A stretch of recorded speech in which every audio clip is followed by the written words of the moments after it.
Halo Sobat Jascot, apa kabar ini? Kalian pasti lagi pada sumringah ini, terutama pendukung tim-tim besar. Karena tim-tim besar pada lolos semua nih di Liga Champion ini. Itu ada pendukung Juve marah Pak, karena mana lolos ini? Juve nggak lolos ini. Kan aku bilang tim besar. Juve itu kan di papan tengah di Liga Aki-Aki. Kok iya. Sorry. Juventus itu gila. Sudah lawan PSG yang udah pasti lolos, itu pun kalah.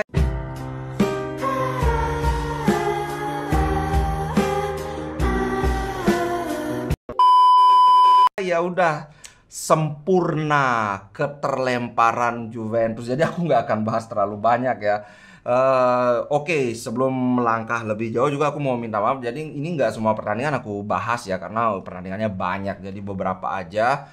Yang pertama kita bahas, wah, Barcelona.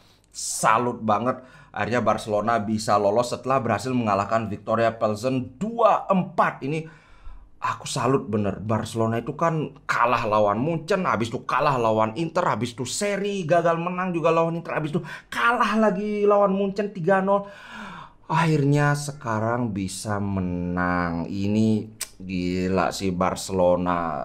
Kemenangan ini pun berhasil mengantarkan Barcelona lolos ke Liga malam Jumat. Dulu si Koci bilang, wih, tidak ada pemain yang lebih besar dari klub. Messi meninggalkan Barcelona, Barcelona akan meroket. Ternyata meroketnya ke bawah, gitu Pak. Karena kenyataannya 17 tahun Messi main di Barcelona, 17 tahun apa 18 ya, sorry kalau salah. Tidak pernah Barcelona itu terlempar dari Liga Champion. Messi pergi, 2 musim berturut-turut Barcelona nyungsep ke Liga Pocong, Pak. Ini sebuah rekor untuk Xavi, dan ajaibnya Xavi masih dipertahankan. Top, Barcelona emang top. Itu pun sebenarnya pertandingan lawan Victoria Pilsen itu tidak yang ongkang-ongkang gitu Barcelona menang, karena Victoria Pilsen loh bisa mencetak 2 gol ke gawang Barcelona. Terus ada decul, itu kan tim lapis kedua. Ya elah, lapis kedua, tapi lapis kedua yang main itu ada Ansu Fati, ada Ferran Torres, ada Raphinha, ada Pablo Torre, Kessie. Wih, gila, ini bukan lapis 2. Ya lapis 2 tapi kualitasnya tuh ini Victoria Pilsen di sini ya. Barcelona tuh kayak di sini, nggak kelihatan di layar tuh. Walaupun cuma lapis 2, jadi ya tetaplah aku salut sama Victoria Pilsen. Mereka udah nothing tulus, mereka tampil luar biasa. Bahkan kalau kawan-kawan lihat statistik, kalau kawan-kawan nonton itu serangan Pilsen cukup berbahaya. Mereka ada 22 tembakan. Walaupun ya banyak yang tembakannya kesana kemari gitu. Tapi yang on target lumayan loh, 8. Dari 8 yang on target ini kalau nggak salah aku itu nggak ada 4 yang cukup berbahaya. Mereka bisa mencetak 2 gol ya.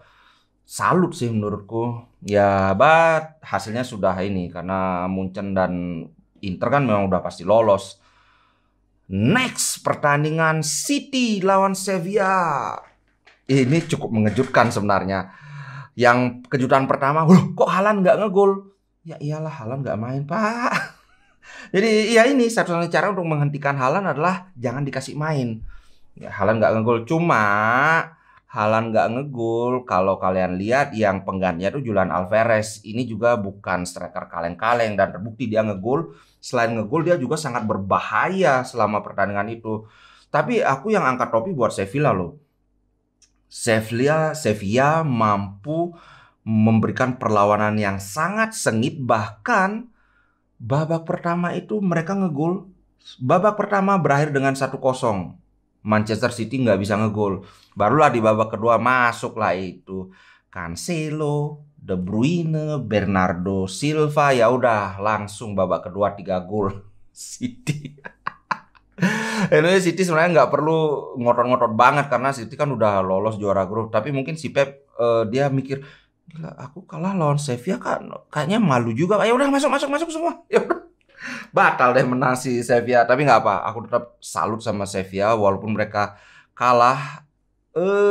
Kalau aku lihat dia cukup apa ya istilahnya ya? Bisa dikatakan mampulah mengimbangi City terutama di babak pertama. Ini mereka bisa membukukan 7 tembakan, dua yang on target walaupun dia jauh. Kalau City-nya tembakannya 21, Pak. Seperti biasa lah City kan kita tahu. Oke, nggak terlalu banyak yang aku bahas tentang Manchester City. Mereka memang superior. Cuma di babak pertama aja Sevilla mampu memberikan perlawanan karena masih tim lapis keduanya. Kemudian next, Liverpool lawan Napoli. Akhirnya tim kuda hitam dari Italia ini, dari Liga Aki-Aki, tapi Napoli ini jangan salah, pemainnya muda-muda semua. Akhirnya mereka menelan kekalahan pertama mereka di semua kompetisi. Kalau di Liga Italia belum terkalahkan, Pak, Napoli, Pak. Ini pun, walaupun kalahnya 2-0 ya, Napoli menurutku mainnya bagus. Jangan salah, itu salah. Jangan salah, itu salah. Maksudnya, jangan salah. Si Mohamed Salah itu baru bisa ngegol menit 85 loh. Jadi menit pertama sampai 85 itu pertandingan sangat berjalan imbang sih menurutku, dengan enggak ya sih imbang-imbang banget menurutku ya, Liverpool lebih di atas, tapi kenyataannya mereka gagal mencetak gol. Cuma ya Napoli kehilangan fokus di menit 85 dan kemudian gila perpanjangan waktunya sampai 8 menit, Pak. Itu Darwin Nunez menit 98 baru ngegol lagi, itu pun bola ya bola bola muntah gitu kan.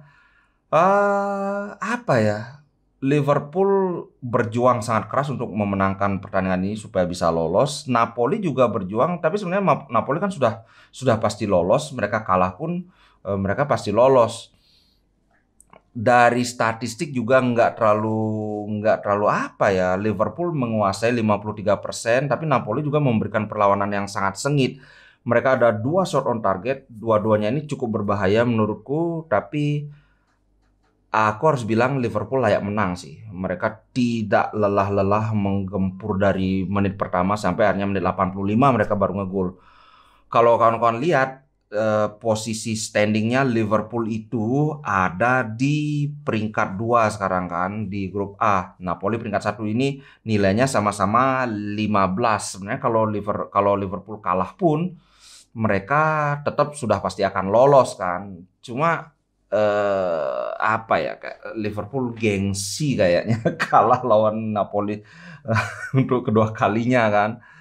Ya gitu deh, selamat buat Liverpool. Menurutku ini mereka berdua sangat layak lolos. Penampilan mereka luar biasa, saling mengalahkan. Next, oke. Bayern Munchen versus Inter. Ini kayak pertandingan Liga Amal sih. Karena dua-duanya kan udah pasti lolos. Inter sombong banget, congkak banget. Itu dia tim yang sebenarnya tidak diunggulkan lawan Bayern Munchen, tapi mereka keluarin tim lapis kedua, Pak. Itu 7 pemain dari 11, 7 pemain itu pemain cadangan semua. Gila, congkak banget kan? Tapi ya dapat dipahami karena habis ini selang 3 hari apa 4 hari mereka kan ketemu Juventus, musuh bebuyutan. Sedangkan mereka juga kalau mau menang 100-0 juga tetap aja mereka nggak bisa jadi juara grup. Jadi what's the point kan? Apa poinnya buat ngotot di pertandingan ini? Dan ya seperti bisa ditebak, Bayern Munchen mendominasi permainan. Kalau kalian lihat statistik, aduh, 23 tembakan, 8 yang on target. Ini harus diakui Inter memang kalah kelas. Walaupun kalau kita lihat dari sisi lain, pertandingan pertama Inter kan kalah 2-0 juga lawan Munchen, tapi waktu itu mereka pakai tim lapis pertamanya, tim inti kan. Kalah juga 2-0. Nah, sekarang tim lapis 2 juga kalahnya 2-0. Jadi memang kelihatan sudah ada peningkatan dari performa Inter Milan. Ya, nggak banyak yang bisa dikomentari ya. Namanya juga Liga Amal loh. Nah, ini nih kakak tirinya Inter Milan 4-0, Pak. Wow, luar biasa, Kakak. Padahal ini kalau kawan-kawan melihat skor ini kan kelihatan jomplang banget kan. Padahal enggak. Salzburg itu ya, aku lihatin statistiknya, itu possession 52%. 48% Milan. Jadi sebenarnya agak imbang kan. Kalau dari segi tembakan itu bahkan lebih banyak si Salzburg. Dia 16 tembakan, cuma ya harus diakui tembakannya banyak yang ngalor ngidul, Pak. Tembakan on targetnya 6. Dari 6 yang on target ini kalau nggak salah itu ada 2 yang cukup berbahaya. Jadi Milan menang 4-0 ini kayak satu, mereka memang taktiknya jalan banget seperti layaknya tim-tim Italia kan. Kalian boleh pegang bola semau kalian, sama kayak dulu Inter lawan Barcelona, Inter lawan Bayern Munchen juga di Liga Champions yang tahun 2010 waktu mereka treble winner itu. Tapi tetap tim Italia itu yang akhirnya keluar sebagai pemenang. Nah, begitu juga yang terjadi kayak ini. Karena mereka pertahanan sangat rapat. Iya, Salzburg pegang bola di situ-situ aja. Ketika mereka menembak pun itu tembakan yang dilepaskan secara apa ya? Nggak peluang matang gitu loh.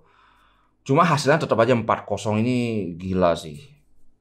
Kelihatan kalah kelas di penyelesaian akhir. Giroud itu waduh. Semakin tua semakin kayak apa? Kayak ketela, Pak. Ketela rambat, semakin tua semakin menjadi. Sangat berbahaya. Selamat buat Milan, akhirnya lolos ke babak selanjutnya. Padahal Milan itu kan belum pasti lolos, beda dengan Inter. Milan itu kalau dia kalah maka dia tersingkir. Tapi kalau seri atau menang dia lolos. Sekarang Milan ada di peringkat 2. Mana Milan ini? Milan. Ya, Milan ada di peringkat 2, Chelsea ada peringkat pertama. Aku bacain aja ya. Dari grup A, Napoli peringkat 1, Liverpool peringkat 2, kemudian grup B, Porto peringkat 1, Klub Brugge peringkat 2. Ini sebenarnya eh, tim paling gampang ini grup B ini. Kemudian grup C ada Bayern Munchen, ada Inter. Ini grup C ini ngomong grup neraka yang semua orang termasuk si Koci memprediksi itu yang lolos pasti Bayern Munchen dan Barcelona. Tapi Inter meruntuhkan semua prediksi dengan lolos, menyingkirkan Barcelona. Selamat buat Inter. Kemudian grup D, Tottenham hadir sebagai juara grup. Tapi ini grup D juga nggak terlalu apa sih ya, nggak terlalu susah grupnya. Ini pun sebenarnya Tottenham kok, hey, Anda itu 5 pertandingan terakhir itu menang seri kalah. Padahal musuhnya itu cuma Eintracht, Sporting, Marseille. Jadi menurut prediksiku Tottenham kayaknya nggak akan bisa melaju terlalu jauh. Kemudian grup E sudah aku lihat tadi, Chelsea peringkat 1, kemudian Milan peringkat 2. Grup F, Real Madrid, ya nggak ada masalah sih. Saingannya Leipzig, Shakhtar Donetsk, Celtic. Ini juga Madrid sebenarnya agak-agak ini. Dia 5 pertandingan terakhir itu menang, kalah, seri, menang. Kalau nggak salah kalah lawan Leipzig apa lawan Shakhtar ya. Ya, tapi tetap aja mereka lolos sebagai juara grup. Kemudian grup G, Manchester City sudah jauh di atas 14 poin. Kemudian di bawahnya ada Dortmund. Kemudian grup H, Benfica dan PSG. Juventus tersingkir. Tapi at least Juventus masih ini ke Liga Malam Jumat. Sama dengan Barcelona di Liga Malam Jumat lumayan seru loh. Sekarang ada Roma, Juve, kemudian MU, kemudian itu siapa lagi yang barusan tersingkir itu Juve udah, Barcelona juga. Wah, susah diprediksi nanti. Mungkin 16 besar aku bahas juga Liga Malam Jumat ya. Oke, tapi untuk konten kali ini segitu dulu. Sampai jumpa di konten berikutnya. Ciao guys.